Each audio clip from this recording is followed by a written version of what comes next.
Chapitre 5, l'ombre offerte.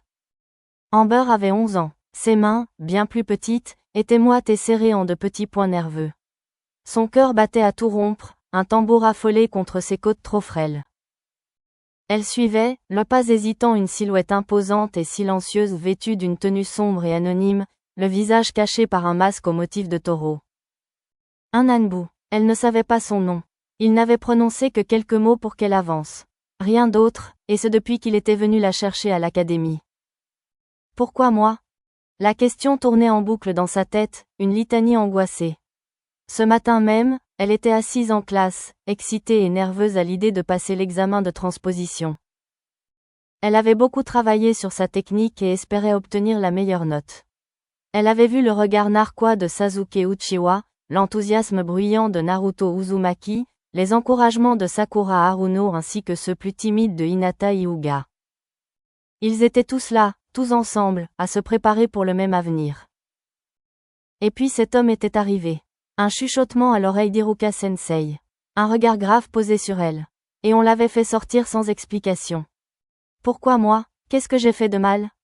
Le couloir semblait sans fin, plongeant toujours plus profondément dans les entrailles de Konoha, dans un endroit qu'elle ignorait exister. L'air sentait la terre, la moisissure et une odeur métallique qui lui serrait le ventre.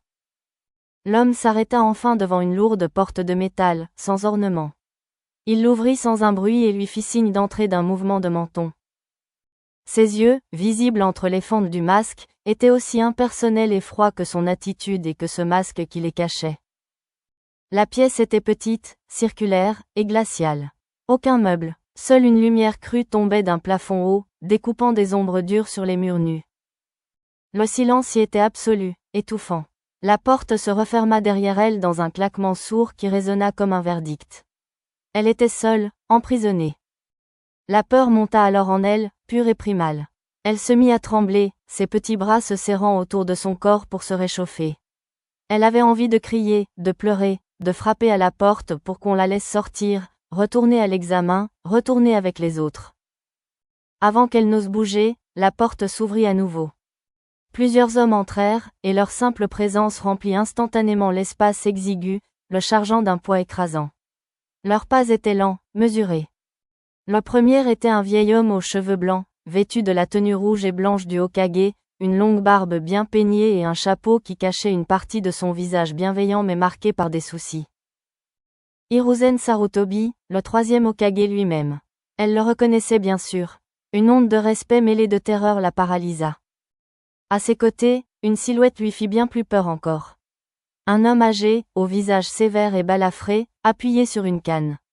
Son œil droit étant dissimulé sous un bandage, et son regard gauche, unique et perçant, la transperçant comme une lame de glace. Danzo Shimura. Elle ne connaissait pas son nom, mais de son aura émanait une froideur qui lui glaça le sang. Deux autres hommes, des conseillers sans doute qu'elle ne connaissait pas, fermaient la marche. C'est Hiruzen qui parla le premier. Sa voix était calme, paternaliste, mais elle ne parvenait pas à en masquer la gravité absolue. Amber, commença-t-il, et le fait qu'il connaisse son nom la stupéfia. Nous t'avons fait venir ici aujourd'hui car une décision importante a été prise te concernant. Une décision rare, et qui n'est offerte qu'à très peu. Il marqua une pause, laissant ces mots énigmatiques et lourds de sens, s'imprégner dans l'esprit paniqué de la fillette. Ton talent est exceptionnel, mon enfant. Tes aptitudes naturelles pour le genjutsu, ton affinité déjà manifeste dans le katon et le futon. Cela dépasse de loin le potentiel de la plupart de tes camarades. Konoha a besoin de forces vives, de protecteurs. Mais le village a aussi besoin d'armes plus discrètes. D'ombre. Danzo prit alors la parole, sa voix sèche et cassante, sans la moindre chaleur, tranchant comme un rasoir après celle d'Hiruzen.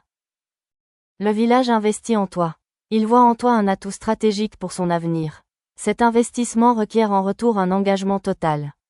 Une loyauté sans faille.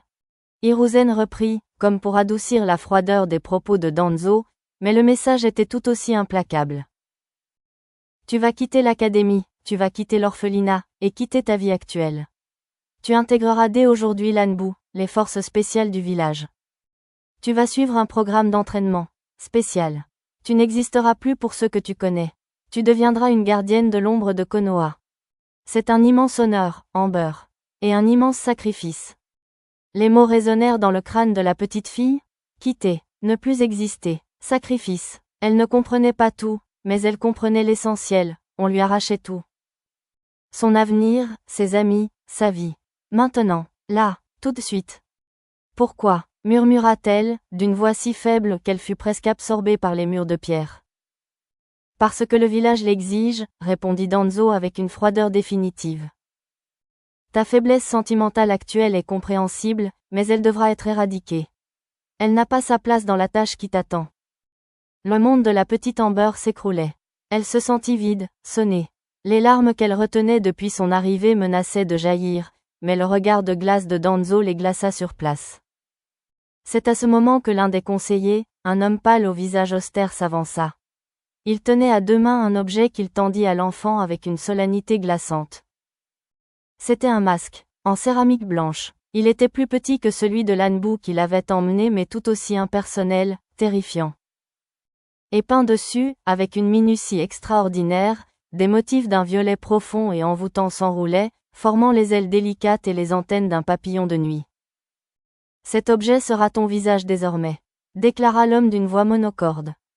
Il est ton honneur, ton outil et ta protection. Il efface l'enfant que tu étais. Il fait naître l'outil dont le village a besoin. Les mains tremblantes, engourdies par le choc et le froid, Amber, du haut de ses 11 ans, sous la pression de tant d'adultes, obéit. Elle prit le masque. Il était plus lourd qu'il n'en avait l'air. Elle le regarda, comme hypnotisée par les spirales violettes qui semblaient vouloir capturer son âme. Puis, d'un geste lent, elle le porta à son visage.